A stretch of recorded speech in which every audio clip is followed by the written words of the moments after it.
So, magandang morning sa ating lahat at mabuhay po tayo, no, mga magbi-business. Ayan. So, pag mayroon tayong tawag dito, paggawaan ng dragon fruit post at saka pins concrete post, dapat talaga mayroon kang bar cutter, no? Ayan, so yung pinuputol nila ngayon 7 feet yan. Okay? Sa isang 20 feet na lipong bar natin, ang mapuputol po nila dyan ay dalawang 7 feet. Ayan, pangalawang 7 feet na po yan yung mapuputol nila. Okay? Dalawang 7 feet na po yan. Tapos isang 6 feet. Yung panguli nito 6 feet yan, oh. Pero hindi namin ginawa na 6 feet. Ginawa namin siyang stirrup. Ayan, ginawa namin stirrup kasi marami pa ang 6 feet namin. So hindi din masasayang siya, no? Ayan. Ginawang tawag dito. Ginawang stirrup namin yung sobra. Okay? Yan ang ating paggawa ng ating stirrup. So ipapakita namin sa inyo ngayon, idol, no? Mula magputol kami, no? Umpisa. Ito pagpuputol hanggang paggawa ng matting art at paggawa ng stirrup, okay? Papakita namin sa inyo ito. Relax kayo, manood lang kayo diyan. Kung nagustuhan niyo yung video natin, paki-share, paki-comment, paki-react para makita natin kung saan aabot itong video natin. Okay? At paki-follow na rin sa ating YouTube channel, Gem Hardware and Kukulamber and Concrete Products. Tapos yung ating Facebook page, Gem Hardware and Kukulamber and Concrete Products, Balulang Brands. Gem Hardware and Kukulamber and Concrete Products, Kanituan Brands. Triple A and F Kukulamber, ang ating personal Facebook account. Felix Tan Bagikan Jr. Ang ating Instagram, Felix_Bagikan 2000, para updated kayo mga idol sa ating mga tawag dito, sa ating mga video, no? Kasi lahat po ng video natin, lahat ito ay concrete products po. Very informative video po. Kung hindi man kayo matutong gumawa, matututo kayo. Matututo kayo dahil pinapakita namin sa inyo kung paano namin ginagawa umpisa in parallel, okay? Ito, 'di ba? Pagputol. Ito po yung stirrup natin na parang triangle. Yan ang ginagawa natin. Ito naman, ito yung stirrup natin, yung maliliit na yan, yung parang Y, no? Papakita natin maya sa inyo yan kung paano namin ginagawa, okay? So, tutok lang kayo dyan, no? Sa ating tawag dito. So, nagko-customize din tayo sa lahat ng mga molder natin, okay? Lahat ng mga molder, hollow blocks molder natin, single at saka double, commercial standard, decoratives natin, lower blocks, muhon, dragon fruit post, pins concrete post natin, yung ating RCPC pipe culvert molder or RCPC pipe molder. Ayan yung ating tawag dito, baluster, lahat po ng klaseng mga mga idol, lahat po ng klase ng mga tipi ng manok. Ayan, gumagawa na rin tayo ng tipi ng manok. Okay? So tingnan ninyo, okay? Papakita natin sa inyo kung paano namin ginagawa, paano namin umpisahan. Importante talaga yung bar cutter dito, mga idol, lalo na kung maramihan ang inyong ginagawa. Dahil less maintenance po siya, okay? Less maintenance po siya. May kamahalan ang bar cutter, pero hindi dahilan para hindi ka bumili, okay? Dahil mahal po ang grinder, no? Kung grinder, mahal ang cutting disc. Kaya mas maganda talaga bar cutter ang bibilhin ninyo. Itong bar cutter namin ay mula, ano siya, ang pwede niyang putulin ito ay pinakamaliit, no? 6 mm hanggang 22 mm ito, no? Ang pwede niyang putulin dito. Okay? So, punta muna tayo dito sa ating mga design, sa ating mga molder, papakita namin sa inyo. Okay, mayroon tayo dito nga tawag dito, ayan. Mayroon tayo diyang commercial na number 6, commercial standard at saka standard saka commercial. Mayroon din tayong number 5 na standard lang talaga ang number 5 natin. Mayroon tayong single na number 4, mayroon din tayong single na number 4 standard, mayroon din tayong single na number 4 na commercial. Mayroon tayong double na number 4, ayan, kung makikita ninyo. Number 6, mayroon tayong number 6 na commercial saka standard, yung 5 and a half. Mayroon tayong mga design ng decorative dito, bar natin, bar breaks, ayan, L. Ayan yung lower natin, lower blocks for building installation. Ayan yung mga bricks natin, okay? Mga molder natin, may mga muhon tayo. So, ayan, PM nyo lang ako, mabigyan ko kayo ng price list dito mga idol. Ayan, oh. makikita ninyo yan, paggawaan natin dyan sa harap. Okay? Ang dami nating stock ngayon. So kung hanap ninyo ay pins, concrete post, dragon fruit post na mga quality ang gawa, ayan, dito na kayo sa Jim Hardware, Kukulamber Concrete Products. So malapit lang ito sa Bulao Bridge, Cagayan de Oro City. Sunto Kanituan, Jim Hardware, Sunto Kanituan, near Bulao Bridge. Okay? Ayan, Cagayan de Oro City. So balik tayo dito mga idol sa ating paggawa ng tawag dito. Paggawa ng ating stirrup, pagpuputol natin mga stirrup. So maya ipapakita din natin maya, no? Ipapakita natin maya kung paano natin tawag dito.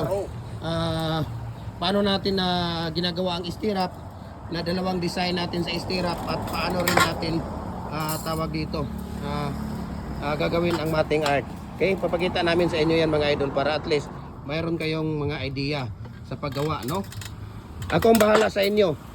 Ang inihingi ko lang sa inyo, ang inihiling ko lang sa inyo, mag-comment kayo, mag-react, i-share ninyo yung video natin mga idol, no? Napakaganda, napaka-informative video po ito, no? Hindi kayo mahiyang mag-share ito dahil napaka-very informative video po ito. Ito po ay pangkabuhayan showcase po, no? Na sinishare ko, idea based on my experience, sinishare ko sa inyo lahat. So manood kayo, no? Isa din akong OFW, 20 years din akong nasa ibang bansa, no? Kaya maganda talaga, no, especially sa ating mga OFW, mag-ano tayo, tawag dito, mag-ipon tayo. Kung migrate man tayo diyan sa ibang bansa, nako, naranasan ko na yan. So kailangan pa rin natin bumalik dito sa ating bansang sinilangan, no?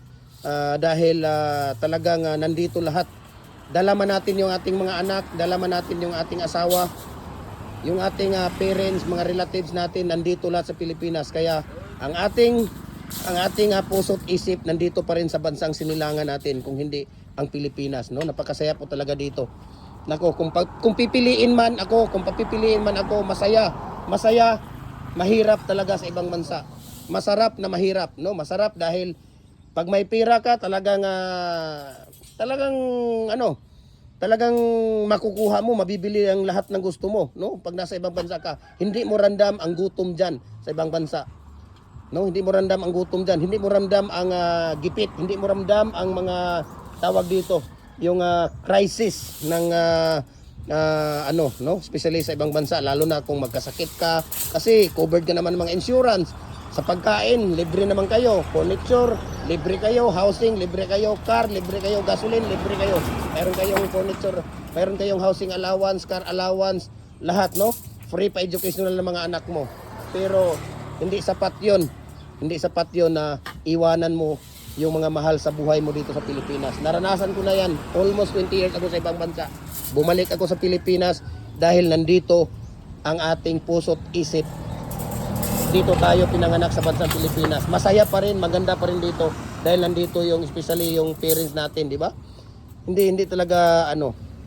Kaya payo ko sa mga OFW, kagaya ko mga OFW, ingatan natin yung ating mga kita diyan, no? Ingatan natin. Kasi ako nung ako isang OFW din, talagang 1D millionaire din ako pag-uwi, no?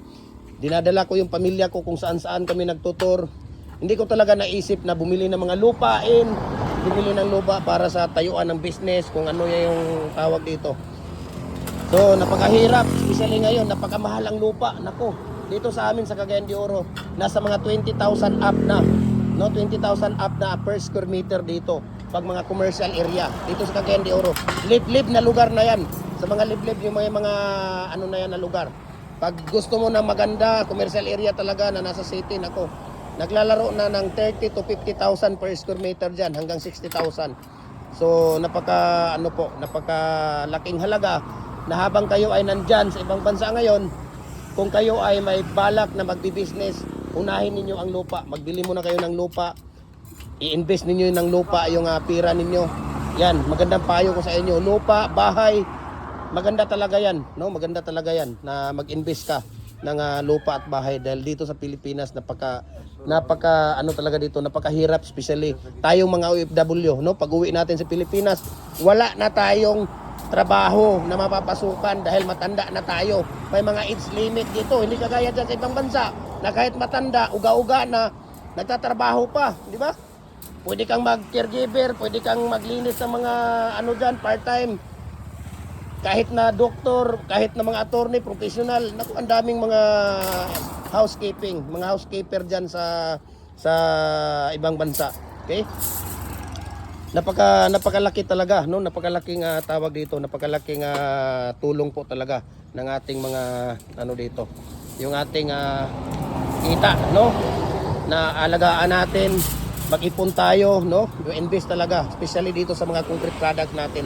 Maganda ang concrete products dahil hindi naman siya napapanis. Kung hindi man nabinta, hindi siya napapanis. Pero pinaka-importante dito, yung alam mo ang mga ginagawa mo, no?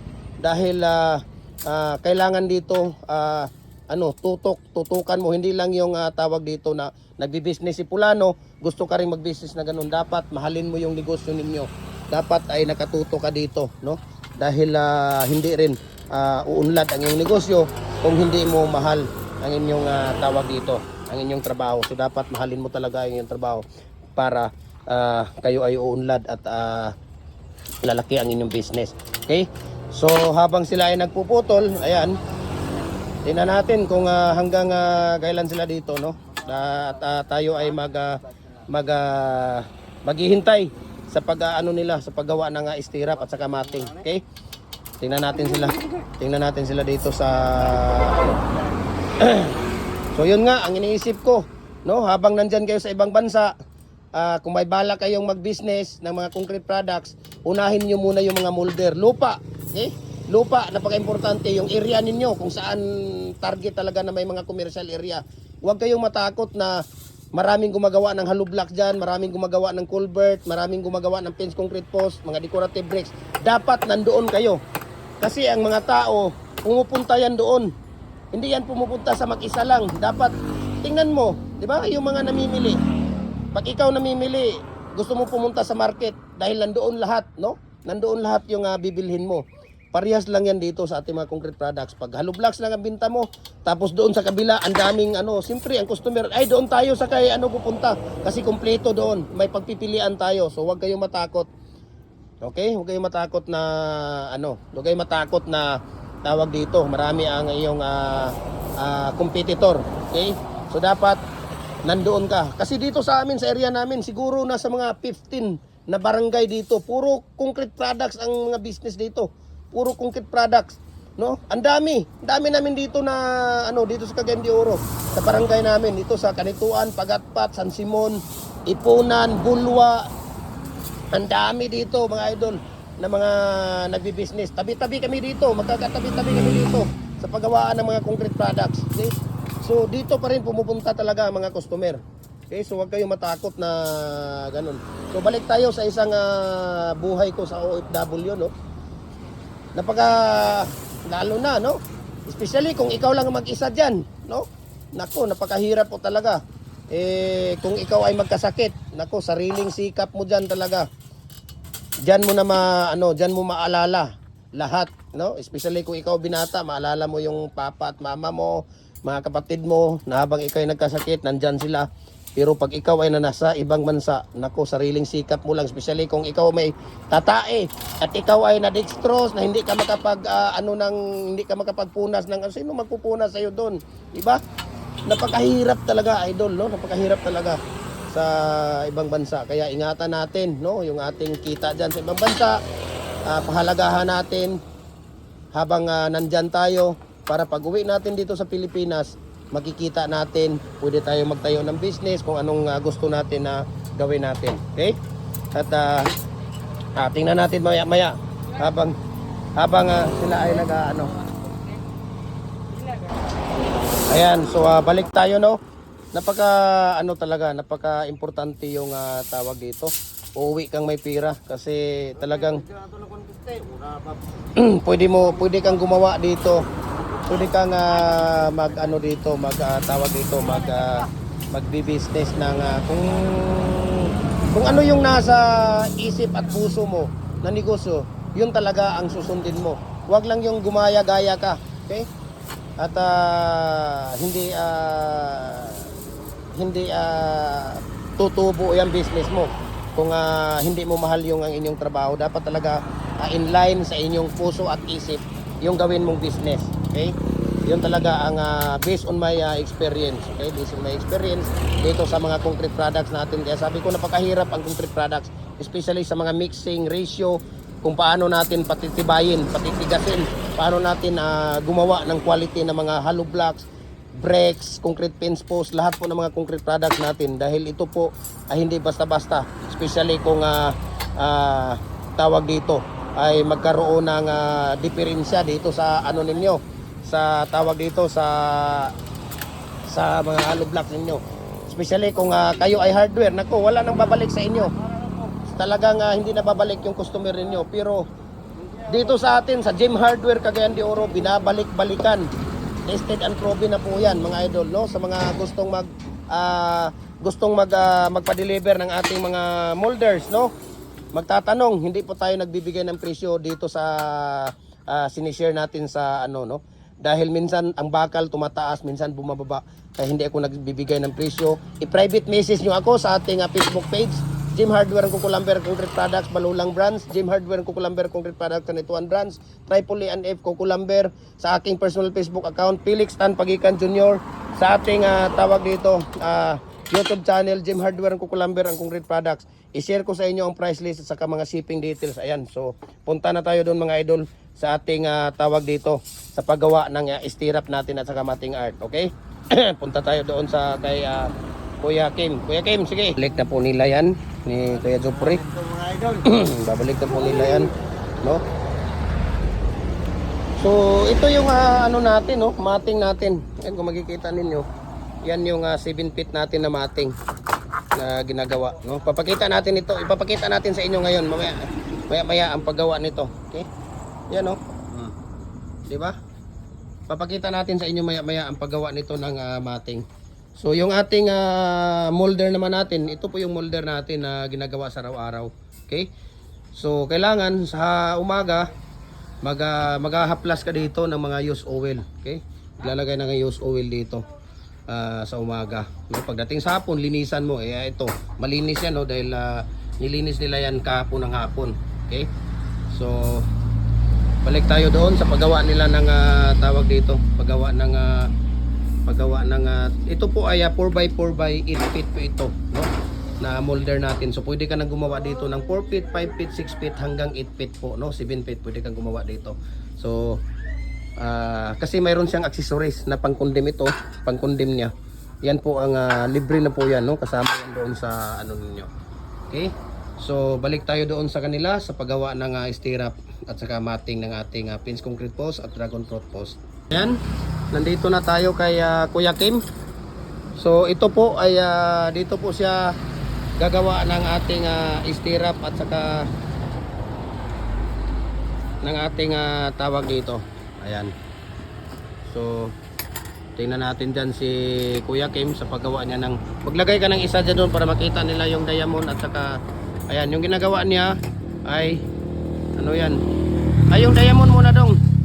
Sige, yan na lang, sige, 10 mga ganyan na ipapakita natin sa paggawa. Ayan. Okay, so yan po ang unang stirrup ni Kuya Kim. Yan po ang paggawa natin ng stirrup. Ayan, makikita ninyo. Okay, tapos yan naman yung stirrup din, dalawang design yan. Okay, dalawang design yan. Ayan, yung unang design na yan. Tapos yan, pangalawang design na yan. Parang Y siya at parang triangle. So mamaya-maya, ayan. So papakita din natin maya-maya sa kanila kung paano dito paggawa ng mating kay Kuya Jopre. Okay? So, ayan.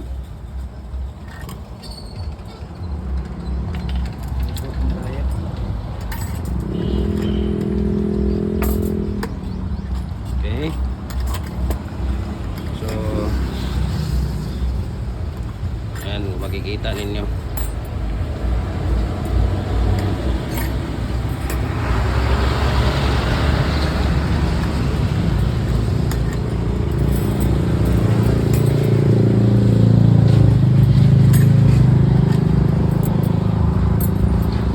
Parang Y dong. Okay. So ganun lang dapat mga idol, no. Ang sukat naman natin diyan sa ating tawag dito Ang sukat naman natin dyan ay papakita natin sa inyo ang sukat niya na. Okay.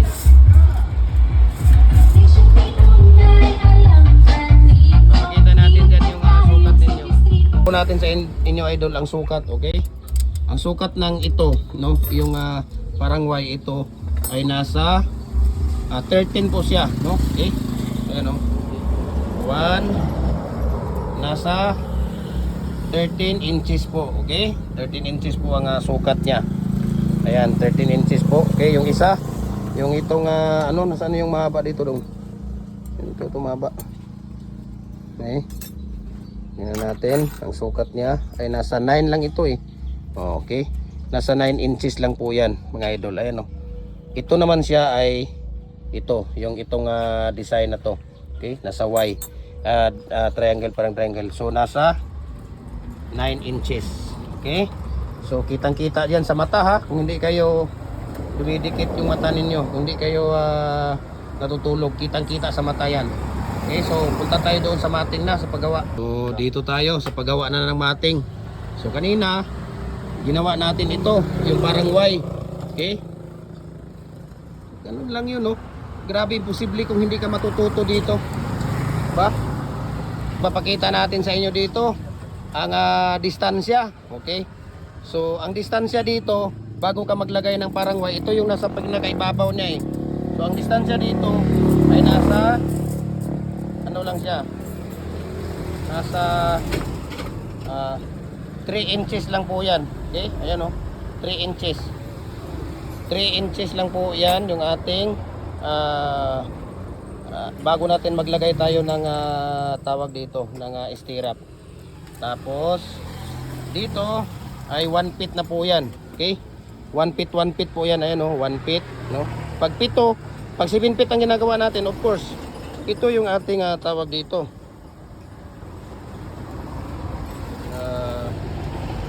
Pag 7 feet, ayan, 7 yung ating tawag dito. Ayan, stirrup. Tapos dito naman 1 feet. Okay, kung makikita ninyo, dito naman ay 1 feet dan. Okay? Tapos dito naman ay 1 feet din. Okay? Ano, 1 feet na yan. Tapos dito naman, yung pang-anim, 1 feet din. Atin sa paggawa ni Kuya Jopre dito. Ayan o. 1 feet din yan. Okay? So, pang-anim, 1 feet. Pang-pito, of course, 1 feet din. Ang pang-pito natin, tinan natin dito si Kuya Jopre. Paglalagay niya na, paglalagay distansya ng ating stirrup. Ayan. So, yung pang-pito, 1 feet. Pero ang pang-pito natin na design, yung parang triangle na siya. Ayan, kung makikita ninyo. Ano, parang triangle na yan siya. Okay? So, ano ang purpose? Bakit mayroong butas dito? Ayan, kung makikita ninyo. Dito natin idadaan yung ating pangatlong tawag dito, deform bar. Ano, kung makikita ninyo, tingnan mo si Kuya Jopre ha. Ano, bakit mayroong ganyan? Kasi dyan natin ilalagay, dyan natin ipapatong. Para solid na solid, quality na quality yung ating concrete post. Kasi yan ang nagpapatibay ng ating dragon fruit post saka pins concrete post. Okay? So, balik tayo dito. Pang-pito. Ang pang-pito naman, mayroon siyang naiwan dito na 7.5, no? 7.5 inches. Ito po yung ibabao natin. Okay? Ito po na area ang ibabao natin. So, imposible naman kung hindi pa kayo matututo dyan. Okay? Makikita ninyo, ayan, no? Oh. Diba? Talagang pinapakita, distansya, kung paano namin, yan, no? Ganun din po. Kung gagawin ninyo ay 6 feet, 7 feet, 8 feet, ganun lang ang gagawin ninyo. Pero mayroon naman kasing iba na ang ibabao nila ay 3 feet. So, dapat ganito ang ilalagay ninyo dito. Okay? Huwag na yung ito kasi ano yan eh, lilitaw yan siya. So, masayang din. Masasayang lang din siya. Okay? So, tingnan natin mamaya si Kuya Jopre, no? Ang tapos product, finished product niya dito sa ating paggawa. Okay? Dito lang yan sa Jim Hardware, ang Kukulamber Concrete Products, Kanituan Brands. Okay? At saka sa ating personal Facebook account, Felix Tan Pagikan Jr. Sa ating YouTube channel natin, Jim Hardware, ang Kukulamber Concrete Products. Follow na po kayo doon dahil binibigay namin, sinishare namin, pinapakita namin sa inyo lahat ng mga concrete products namin. So ayan na po, tapos na po yan. Tingnan mo Kuya Jupre, papakita mo. Oh, di ba? Oh. Sige, 1 min down. So, preparation natin. So dito tayo, panibago. Ayan, kuha si Kuya Jupre ng tawag dito. Lagay dyan, dalawa. Kuha si Kuya Jupre ng tawag dito. Pang stirrup. Ayan, 7 stirrup ang kinukuha niya. Ayan, isa. Dyan, 3 inches, 1 feet, 1 feet, 1 feet, 1 feet, 1 feet, 1 feet din doon. So, ang naiwan doon ay 7.5 inches natin. Okay? So, ganun lang po mga idol, di ba? Napakasimple lang. Napakasimple lang talaga. So, kung nagustuhan ninyo yung video natin, paki-comment kung saang lugar kayo para makita natin kung saan naabot yung video natin. Paki-share na din at para masaya ako sa inyo, no? Para hindi ako tatamarin na maggawa ng ating mga video, no? Masaya na ako doon sa isang share ninyo. So, kita din nyo, di ba? Ganun lang. Ganun lang kasimple, ganun lang kadali. Ganun lang po kadali, no? Ang paggawa. So, kung may mga katanungan kayo, mag-message kayo sa akin anytime, tatawag kayo anytime sa akin, hingi kayo ng tips sa paano gumawa, paano ang ratio, mixing. Pero marami na tayong pinapakita na ratio at saka mixing, tips natin, technique sa paggawa niyan. So makikita niyo sa ating YouTube channel at saka sa ating Facebook page. Okay? Marami kayong makikita doon. Huwag na kayong, kung hindi nyo ma'am talaga lubos na maintindihan, pwede nyo akong tawagan. No, tawagan nyo ako. Okay? Nag-deliver tayo, Luzon, Visayas, Mindanao, wala lang tayong COD. Sa mga nagtatanong kung may cash on delivery tayo, wala po. 50% down payment, 50% papadala ninyo bago natin papadala yung molder ninyo. At shipping fee, of course, shoulder nyo po yung shipping fee. Okay? Ayan. So, Luzon, Visayas, Mindanao, walang problema. Kahit sa ibang bansa, nagpapadala tayo. Diba? Ang daming nakikiuso sa atin. New York, New Zealand, Africa, Australia, Malaysia, China, Vietnam, no, ang dami nating pinapadala ng mga molders doon, especially sa mga pavers natin, decoratives at hollow blocks. Gusto din nila 'yon. Okay? So, balik tayo dito sa kay Kuya Kim. Ang buhay ay weather lang. Okay? So dito tayo sa kay Kuya Kim, sa kanyang paggawa ng stirrup. Ayan oh. Grabe naman si Kuya Kim. Talaga namang dalawang ano 'yan, ayan oh. Dalawang design natin ng stirrup. Ayan o. 13 inches lang po yan. 13 inches ang haba. Ang isa naman ay 9. Ayan, 9 inches. Okay? So, yun po ang paggawa na natin dyan.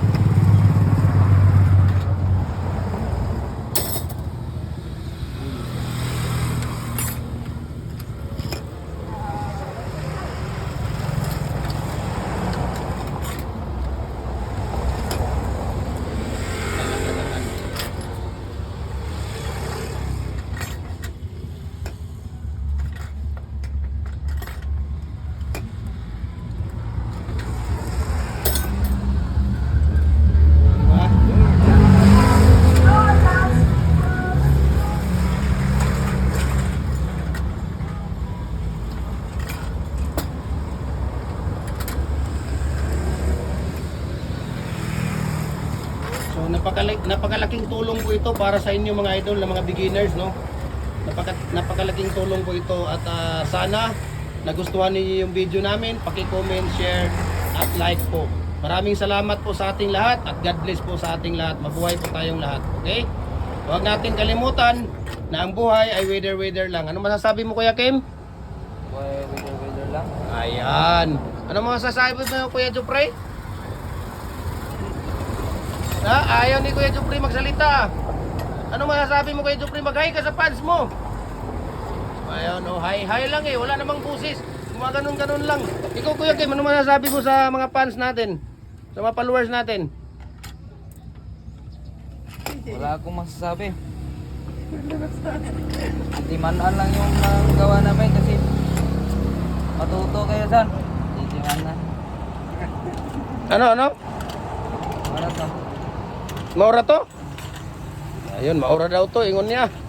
So maraming salamat and God bless po sa ating lahat. Mabuhay po tayong mga magbi-business. Okay?